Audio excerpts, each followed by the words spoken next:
এজন্য আল্লাহ পাক রব্বুল আলামিন বলেন, যারা আখিরাতকে মাইনাস করা, আখিরাতকে বাদ দিয়া যারা দুনিয়া নিয়ে ফিকির করবে, দুনিয়ার চিন্তা, দুনিয়ার চাকচিক্যম, দুনিয়ার ব্যবসা বাণিজ্য নিয়ে ব্যস্ত থাকবে, রব্বে কারীমের বিধানগুলো সঠিকভাবে পালন করবে না।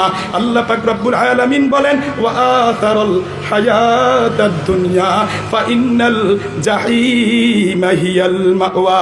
আল্লাহ পাক রব্বুল আলামিন বলেন, যারা দুনিয়াকে প্রাধান্য দিবে, আখিরাতকে প্রাধান্য দিবে না, রব্বুল আলামিন বলেন ফাইন্নাল জাহিমা হিয়াল মাওয়া, জাহান্নাম হলো তাদের ঠিকানা। বলেন নাউযুবিল্লাহ। ওয়া আম্মা মান খাফা মাকাম রাব্বিহি ওয়া নাহান নাফসা আনিল হাওয়া ফাইন্নাল জান্নাতা হিয়াল মাওয়া।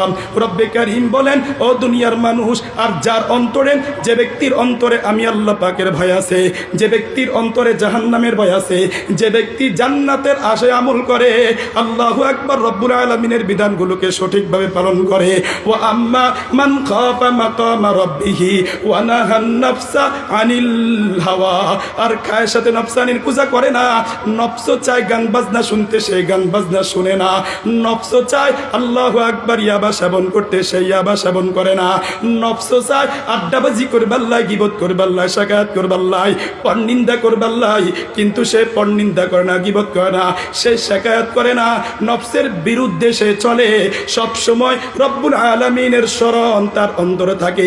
রব্বুল আলামিন বলেন ফাইন্নাল জান্নাতা হিয়াল মাওয়া, জান্নাত হলো তাদের ঠিকানা।